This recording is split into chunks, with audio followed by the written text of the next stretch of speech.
Olá, pessoal. Sou o professor Lemuel Diniz, sou responsável pela disciplina Literatura Brasileira 1.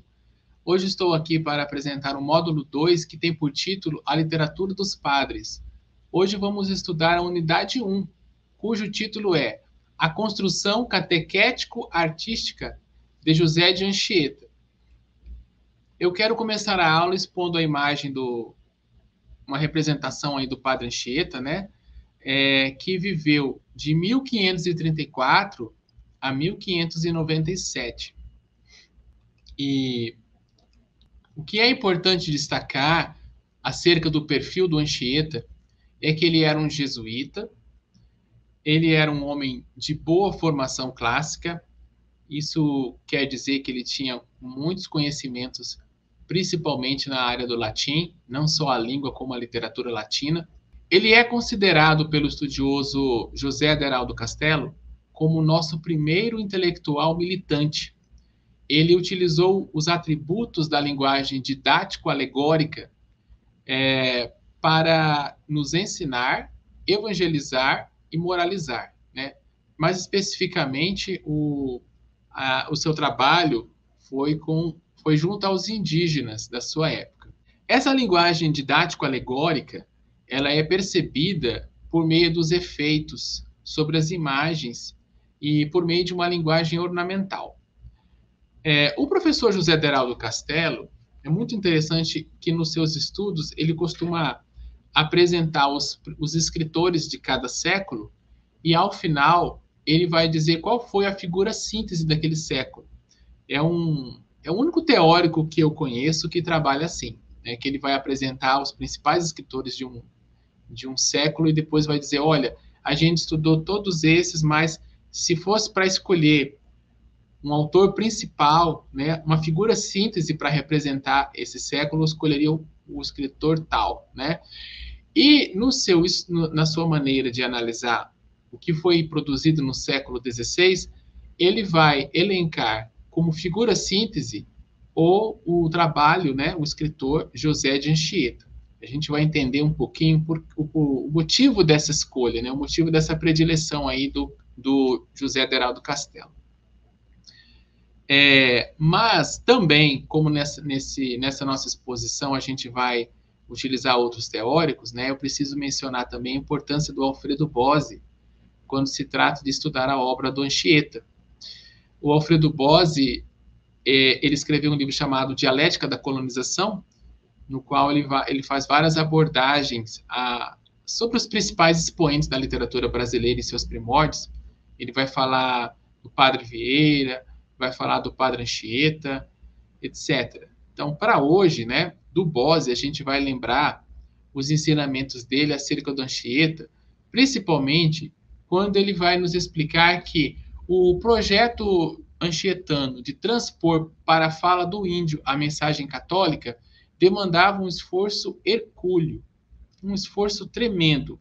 O padre Anchieta se dedicou muito mesmo para fazer os indígenas entenderem a mensagem cristã, porque se tratava de apresentar aos indígenas aqui do Brasil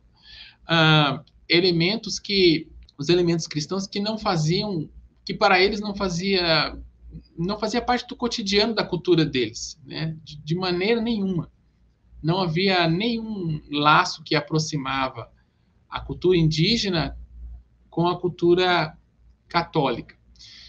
Então, nesse processo, por exemplo, o Alfredo Bose vai dizer como que foi difícil para o Anchieta aceitar o desafio de explicar para os indígenas o que significava a palavra pecado, tá?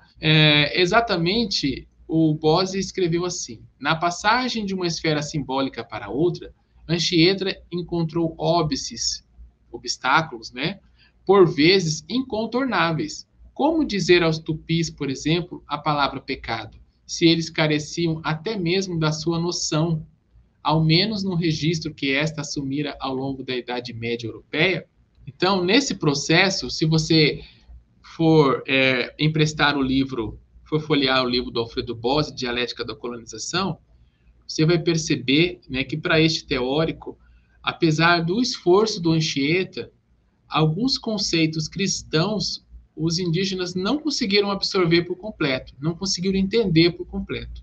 Tamanha a diversidade cultural existente entre o catolicismo, né, e a cultura indígena. Então, nem tudo o Anchieta conseguiu explicar.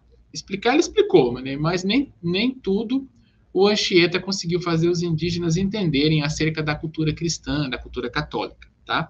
Não por falta de esforço, tá? É que o desafio era um desafio hercúleo, um desafio, assim, como a gente pode dizer, um desafio muito difícil de transpor. Falando do Anchieta, né, ainda nos valendo dos estudos do Bose, a gente vai entender que o Anchieta escreveu muitas peças, né? Aqui está a palavra mais técnica, né? A palavra autos, né? E na construção dessas peças, o Anchieta empregava muito a alegoria. E aí eu preciso explicar para vocês que essas peças eram escritas para que os próprios indígenas encenassem. E ao fazer, no ato dos próprios indígenas ensaiarem para fazer a encenação, a apresentação da peça, eles estavam passando a ter conhecimento da cultura cristã, né? No próprio ato ali do ensaio. E ao fazer, no dia de apresentar a peça para a comunidade, eles estavam também ajudando o Anchieta no processo de evangelização. Aí vocês podem pensar, professor, quem queria assistir essas peças na época, né? A gente sabe que haviam os colonos, né, pessoas que tinham vindo de Portugal para ajudar aqui no processo de colonização das terras brasileiras. Então, como não havia assim novidades, né? O Brasil estava começando ainda na questão de ter possibilidades, né, de apresentar mais elementos culturais, festas,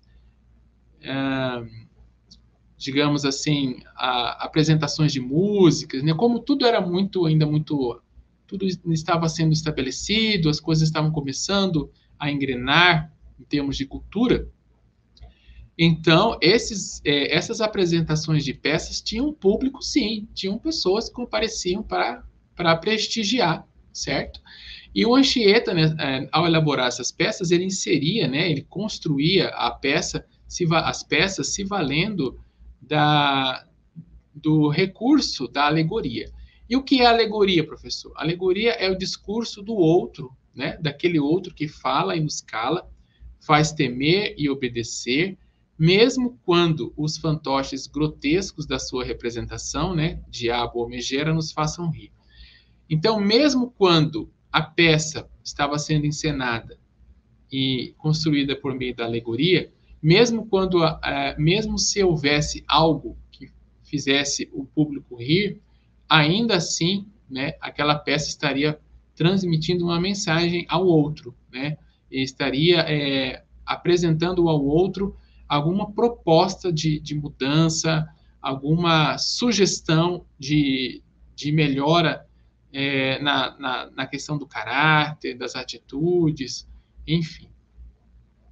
A alegoria foi o primeiro instrumento de uma arte para massas criada pelos intelectuais orgânicos da aculturação. Tá? Então, essa é a importância da alegoria conforme o Bose. No aspecto construtivo dessas peças, o padre Anchieta ele se inspirou no teatro medieval ibérico. Lembrando aqui que essa palavrinha ibérico, ela quer dizer referente a Portugal e Espanha, tá? E vai seguir elementos, né, do teatro que era praticado em Portugal e na Espanha. Anchieta escreveu o seu teatro tanto na forma versificadora como na dialogada, quer dizer, com falas, né? E com a técnica recitativa da declamação. Este instrumento pedagógico, né, o teatro, com vistas à catequese, foi transposto pela poesia, tanto épica como religiosa. Então, o Anchieta escrevia muito, né, colocava esses indígenas para se preparar, para se apresentar para o público. Ele tinha um trabalho bastante dinâmico, né, e um trabalho que exigia muito dele mesmo. O Anchieta, ele foi cronista, poeta e linguista. As suas obras contêm valores literários indiscutíveis. Estão baseados nos contextos da Idade Média, do humanismo e da Contra-Reforma. É interessante que o padre José de Anchieta, ele conseguiu produzir um teatro que se identifica com o teatro daquele escritor português chamado Gil Vicente, tá? Vocês devem lembrar, o Gil Vicente, né, da literatura portuguesa, escreveu O Alto da Barca do Inferno. Eu acredito que no ensino médio vocês tenham ouvido falar, ou talvez há escolas e professores que até colocam os alunos para encenar O Alto da Barca do Inferno. E no Alto da Barca do Inferno, caso vocês não se lembrem, existem vários personagens, né, que eles estão na condição de falecidos, e existem duas barcas, né? Existe a barca que vai levar para o inferno e existe a barca a barca da glória, né, que vai levar para o céu. E aí aqueles personagens, eles vão passar a ser entrevistados, digamos assim, por um anjo e pelo diabo e seu assistente. E é feito uma conversa, um julgamento ali para definir quem é que vai poder entrar no barco que vai levar para o céu e quem vai entrar no barco que vai levar para o inferno. Tá? E essa é a peça do Gil Vicente, tá? Que eu estou comentando com vocês, O Alto da Barca do Inferno. E é interessante que a maioria dos personagens, né, que são ali entrevistados acabam sendo obrigados, né, a entrar na barca que vai conduzir para a perdição. E aí você tem o personagem do usurário, né, o cara que emprestava dinheiro a juros. Você tem a imagem do religioso que tinha uma vida dupla, né, ele pregava a Bíblia, mas às escondidas ele tinha relacionamentos com prostitutas. Você tem a mulher que aliciava as moças a se prostituir, né? E você tem uma sequência de personagens, eu digo você como leitor, né? Imaginando que você já leu ou vai ler, né? A obra do Gil Vicente, essa peça em específico. E aí, ao final, né?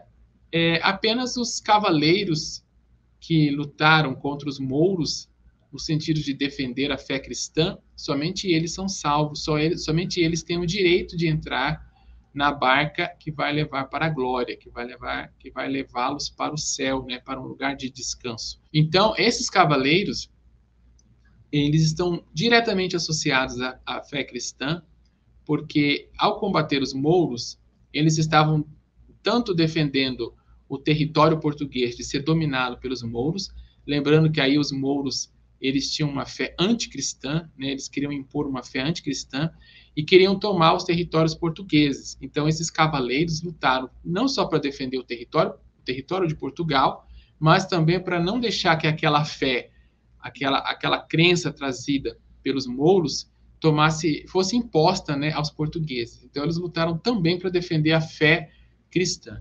E somente eles conseguiram o direito a entrar, a ficar na eternidade com Deus, né? Ao se dirigirem à barca da glória. Então, nesse sentido que o teatro do Anchieta está identificado com o teatro de Gil Vicente, porque ambos, né, trabalham com um texto literário cujos objetivos são de transmitir a fé e os ensinamentos básicos da Igreja Católica, tá bom? E no trabalho do José de Anchieta, as normas de persuasão recaem na didática, né? Portanto, com fundamentos pedagógicos. Então, as peças dele eram muito bem elaboradas. O que o Anchieta escrevia era para ser declamado ou representado, né? Porque visava a catequização dos índios que viviam agrupados nas missões religiosas. O Anchieta escreveu em 4 línguas: a língua geral, que era o tupi-guarani, o português, o espanhol e o latim. Na época do Anchieta, pessoal, a língua geral, vocês podem imaginar, poxa, deve ter sido difícil as pessoas se entenderem, né, na época do Anchieta, porque tinham os portugueses, tinham os indígenas, então como que as pessoas faziam para se entender, né? Vocês podem parar para pensar um pouco nisso? Mas eu já vou antecipar para vocês, né, que naquela época foi instaurada a língua geral, né? Uma língua que que foi estruturada aproveitando palavras do tupi, palavras do guarani, algumas palavras do português. Então se criou um vocabulário por meio do qual as pessoas conseguiam se entender, o branco com o indígena e vice-versa, e por aí, o brasileiro com o português, todo mundo conseguia se entender por meio dessa língua geral. E o Anchieta escreveu utilizando essa língua geral, também escreveu em português, em espanhol e em latim, certo? A mensagem, né, que o Anchieta pregava foi efetivada nessas 4 línguas, porque aí não teria como não alcançar os ouvintes, que mesmo que a pessoa não tivesse um bom conhecimento da língua geral, ele poderia entender o português, poderia entender o latim. Então, de um jeito ou de outro, todo mundo ia ser evangelizado. Ninguém ia deixar de ser evangelizado por uma questão de não conhecer a língua que estava sendo utilizada ali naquela apresentação. Bom, então essa versatilidade linguística, né, ajudava, né, visava atender às peculiaridades culturais e linguísticas dos frequentadores dos auditórios. A comunicação do Anchieta, né, justamente por essa questão de amplitude linguística, né, é considerada de alcance universal. E nesse contexto, né, se operava a chamada pedagogia da conversão. A ideia era converter todos os ouvintes. Em muitos momentos, o padre Anchieta ele vai antecipar a prática do estilo barroco, né? Principalmente quando ele vai trabalhar o jogo das sensações opostas, por exemplo, morte e vida, salvação, perdição, alegria, tristeza. Tá? Ele vai ali, em muitos momentos, já vai tangenciando o barroco, ainda que nesse momento da história o barroco não tivesse sido instaurado no Brasil. A gente tem aqui eu selecionei um fragmento de um poema para a gente ler. É um dos poemas principais da carreira do Anchieta, tá bom? Vou ler para vocês. O título é Em Deus, meu Criador. Não há coisa segura, tudo quanto se vê se vai passando. A vida não tem dura. O bem se vai gastando, toda criatura passa voando. Em Deus, meu Criador, está todo meu bem e esperança, meu gosto e meu amor e bem-aventurança. Quem serve a tal Senhor não faz mudança.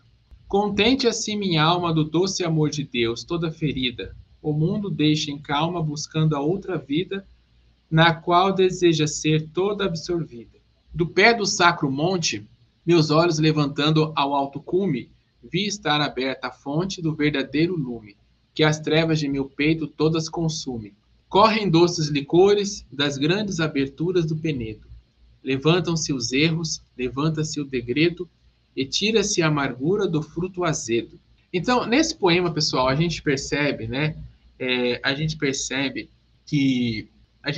uma visão teocêntrica do universo, né? Tudo gira em torno de Deus. Então, até a partir do título, vocês já podem perceber, né? A referência a Deus como sendo o criador de tudo.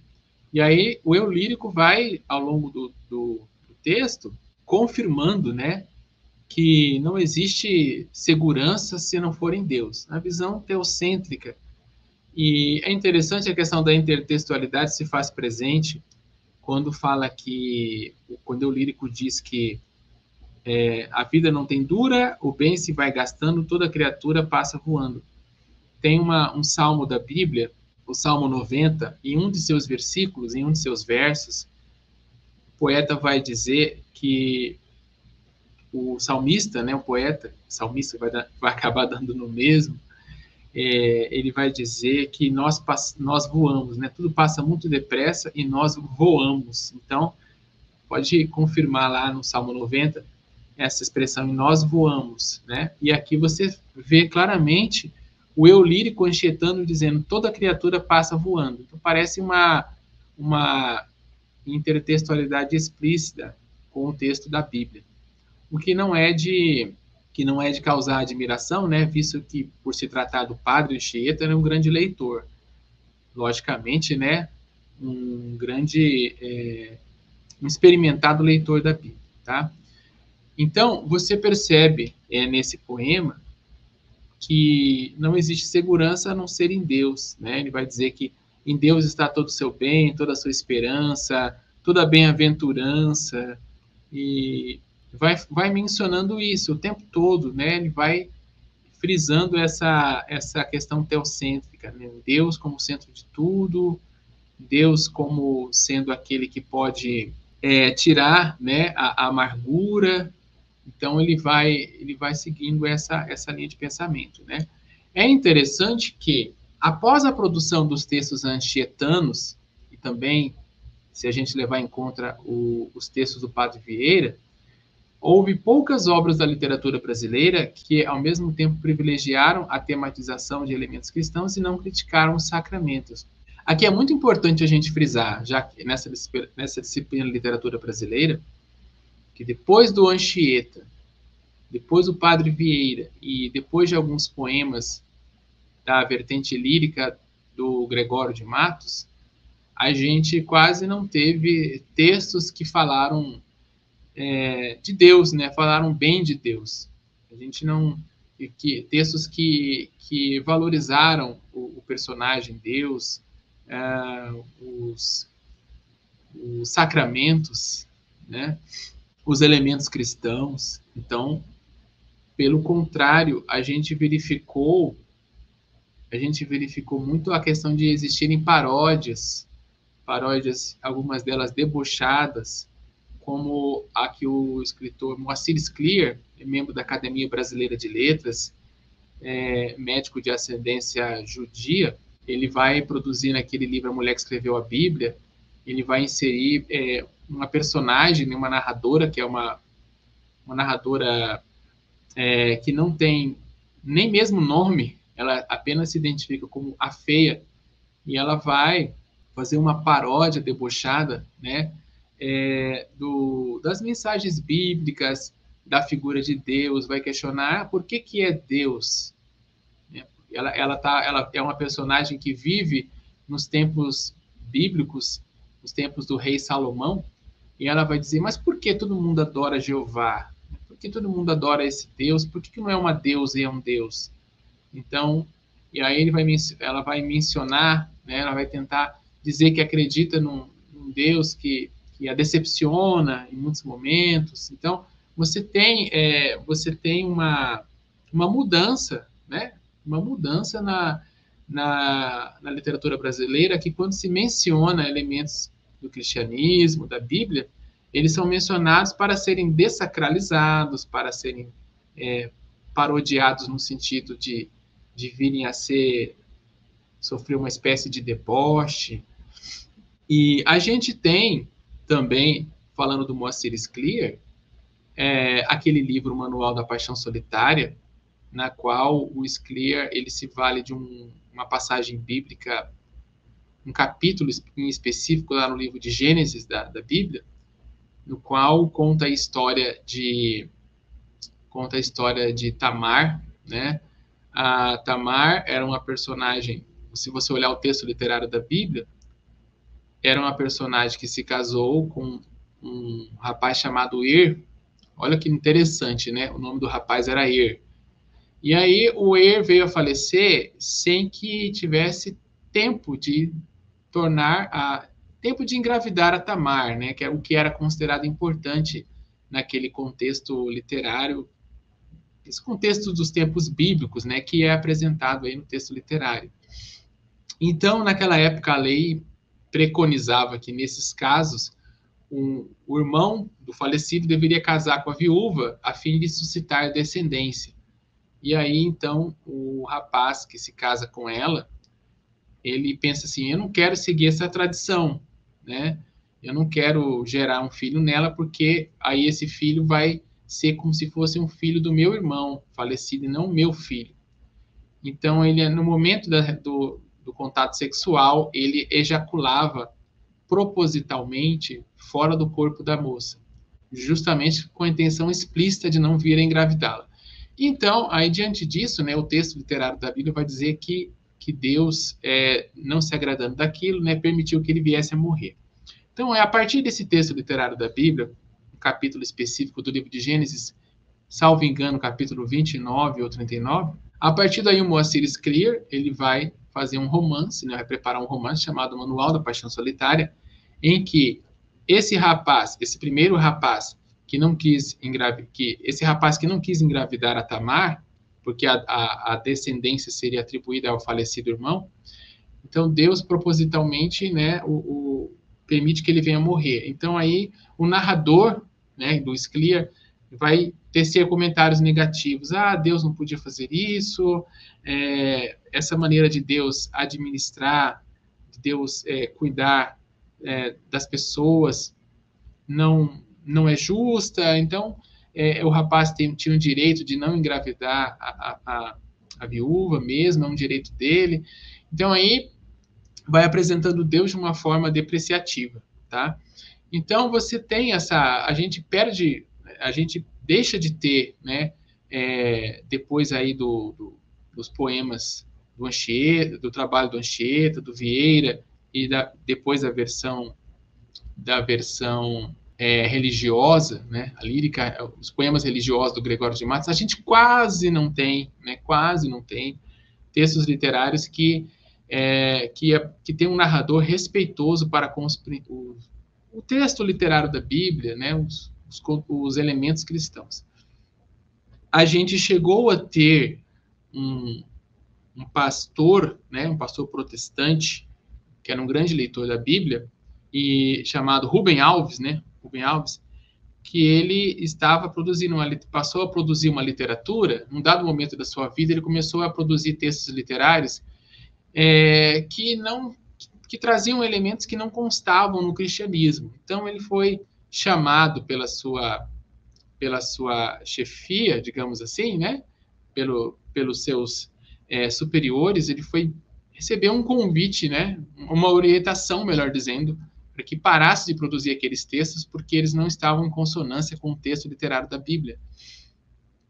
E ele acabou não acatando essa recomendação e, por fim, acabou sendo desligado aí da igreja protestante da qual ele fazia parte, e então ele ficou escrevendo da forma como achava que deveria. Tá? O Rubem Alves, que se vocês pesquisarem vão ver que foi um dos melhores e mais importantes escritores da literatura brasileira contemporânea. Tá?